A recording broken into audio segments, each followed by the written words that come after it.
শোনেন এবং আলোচনা শেষ না হওয়া পর্যন্ত আপনারা এখানে থাকবেন।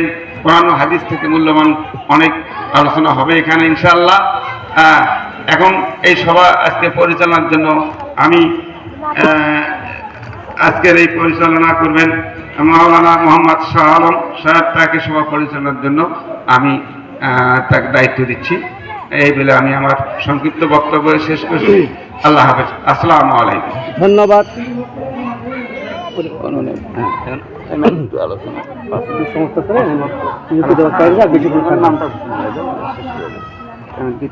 ধন্যবাদ আজকের সভার সম্মানিত সভাপতিকে। তিনি অত্যন্ত জ্ঞানগর্ভ কথা উপস্থাপন করেছেন অল্প কথার মধ্যেই। সারাংশ হচ্ছে, আমরা যারা এখানে মাহফিলে আসব, আমরা মাহফিল শেষ পর্যন্ত শুনব এবং আমল করব, এটাই কিন্তু উনি বুঝাচ্ছিলেন। যাই হোক, আমি কিন্তু খোলামেলায় বললাম। মেহরবানি করে আপনারা বাড়িতে বিলম্ব না করে অতি সত্বর মাহফিল মঞ্চে এসে উপস্থিত হন। এখন আপনাদের সম্মুখে আর সংক্ষিপ্ত কিছু কথা উপস্থাপন করবেন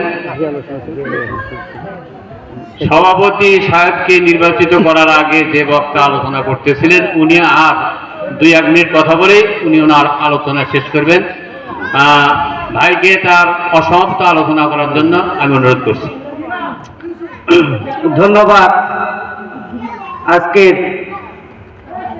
সহসভাপতি জনাব মোহাম্মদ মেহেরুল ইসলাম বাবলু এবং সভা পরিচালনায় মোহাম্মদ শাহ আলম সহকারী শিক্ষক, হরিপুর ইসলামী দ্বিমুখী দাখিল মাদ্রাসা ও খতিব বড় সাতানগাঁও জামে মসজিদ। ওনারা সুন্দরভাবে উপস্থাপন করলেন এবং এই সভাটির সভাপতি পর্যায়ের সৌন্দর্য সেটি আমরা শুরু করি পর্যায়ক্রমে। এখন হ্যান্ডবেলে প্রচারিত আলোচককে উঠিয়ে দেওয়া হবে। আপনারা সব ব্যস্ততা ছেড়ে সভামঞ্চে এসে বসে পড়ুন। যেহেতু আমি ধারাবাহিকতা আলোচনায় আর কিছুক্ষণ পরেই তৃতীয় বক্তা আমার সামনে উপস্থিত, আর কথা বলা আমার ঠিক হবে না। যা বলতেছিলাম, আমার প্রিয় হাজিরিন, আমার বক্তব্যের সারমর্ম আমি বলেছিলাম, আমি কিন্তু অনর্গল আরবিতে কথা বলিনি, উর্দুতে কথা বলিনি, ইংলিশে কথা বলিনি। আপনারা যে ভাষা বোঝেন এই ভাষায় আমি কিন্তু কথা বলেছি। আমি কি বলতে চেয়েছি, আমরা খালি শুনব, মানব না, তা কিন্তু হবে না।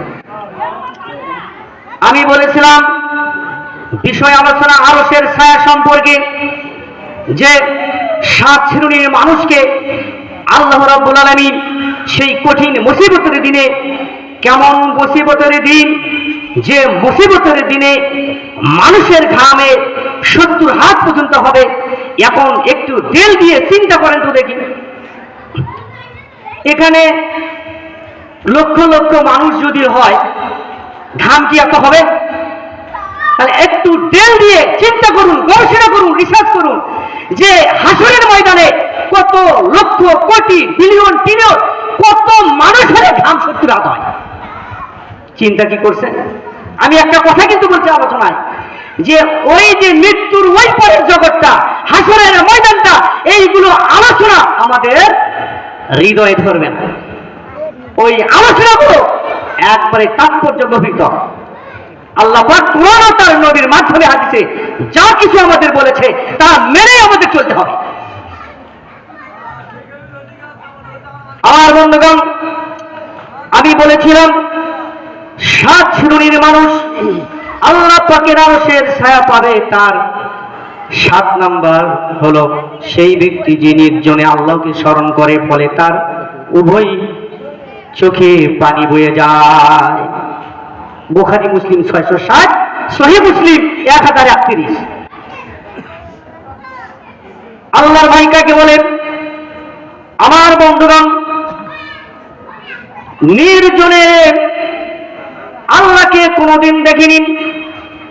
আমার বন্ধুগণ, সাহাবীর যুগ থেকে শেষ হয়ে গেছে, সাহাবীরা আল্লাহর নবীকে দেখতে পেরেছেন, কিন্তু আমরা কি আল্লাহর নবীকে দেখতে পেরেছি? পাইনি। কিন্তু দেখতে কি পেরেছি? পাইনি।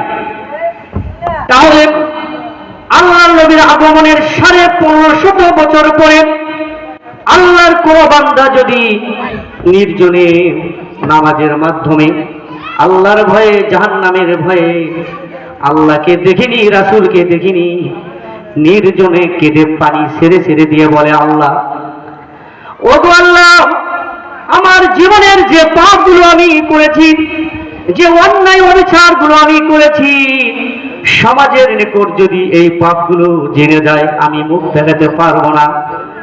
আল্লাহ, তুমি জানো আমি কি কি পাপ করেছি। আল্লাহ, মেহেরবানিতে এই নির্জন রাতে কেউ নেই, সবাই ঘুমে গিয়েছে।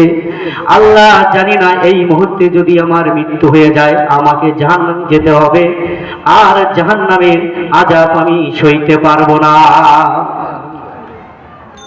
এটা হলো নির্জন। আমার বন্ধুগণ, আমরা কি আল্লাহর কাছে কাঁদি?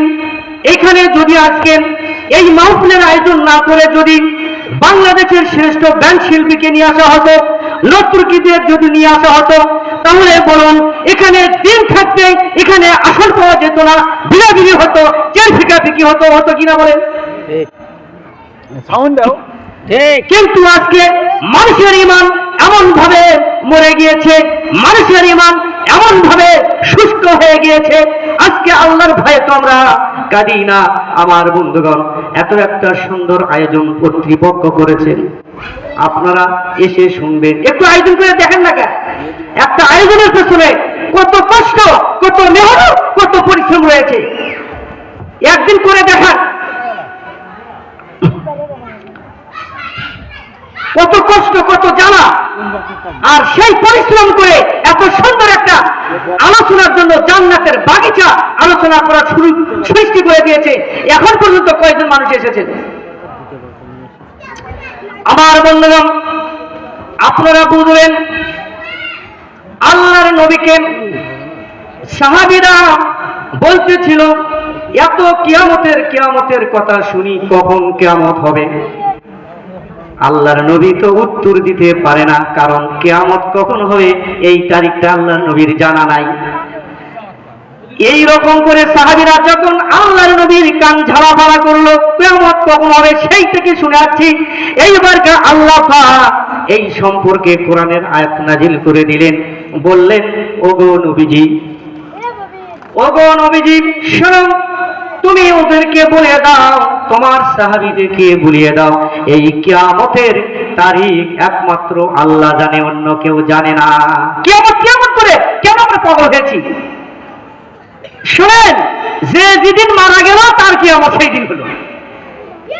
কিয়ামতে পাপ করে গেলে, মানুষের আত্মসাৎ করে গেলে, অন্যায় অবিচার করে গেলে, বেনামাজি হয়ে গেলে, এই জাহান্নামে মানে মৃত্যুর পর কবরে যে আযাব দেওয়া হবে, তা কিয়ামতের হাসরের ময়দানে সমতুল্য, সব কোনো অংশই কম নয়। তা ওই আনুষ্ঠানিক কিয়ামত একদিন হবে। আপনি যেদিন মৃত্যুবরণ করবেন ওই দিন আপনার কিয়ামত করেন কেন? এখনকার মানুষ তো 100 বছরে কেউ যায় না, 100 বছর কেউ অতিক্রম করে গেল।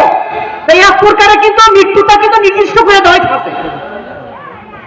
আমার বন্ধুগণ, আরশের ছায়া, আমার প্রিয় হাজিরিন এলাকাবাসীরা, আমি যে 7 শ্রেণী মানুষের কথা বললাম, আপনারা যদি মানুষ হয়ে থাকেন, ইমানদার হয়ে থাকেন, এই 7 শ্রেণী মানুষের বৈশিষ্ট্য কাদের কাদের আছে? যাদের আছে ভালো কথা। এই 7 শ্রেণীর বৈশিষ্ট্য যাদের মধ্যে নাই, আজ থেকে এই 7 শ্রেণীর মধ্যে গণ্য হওয়ার চেষ্টা করবেন। আমার বন্ধুগণ, কর্তৃপক্ষ আমাকে যেহেতু সময়ের মধ্যে সবকিছু করতে হবে, তাই প্রিয় হাজিরিন, আমি আলোচনা এখনই শেষ করছি। আমি আলোচনা এই 7 শ্রেণী মানুষের বৈশিষ্ট্য যেন আমরা অর্জন করতে পারি, এবং এখনো যারা আসবো বলে এবং সবাই ক্ষেপণ করছেন, তারা অতি তাড়াতাড়ি সব ব্যস্ততা ছেড়ে এখানে সমামঞ্চ ভরপুর হয়ে যান, যেন কর্তৃপক্ষকে যেন মনকে তৃপ্তি হয় ভরে যায় আপনাদের উপস্থিতি দেখে। আমার বন্ধুগণ, আপনারা অবশ্যই সময়ের মধ্যে আসেন আর 7 শ্রেণী মানুষ হওয়ার জন্য আমাদের তৌফিক দেন, এই বলে আমি আমার জন্য দোয়া কামনা করছি। আল্লাহ রাব্বুল আলামিন আমার সব ত্রুটি বন্ধকতা দূর করে আল্লাহ রাব্বুল আলামিন আমাকে যেন সহি এবং আল্লাহর হক কথা বলার জন্য তৌফিক দেন।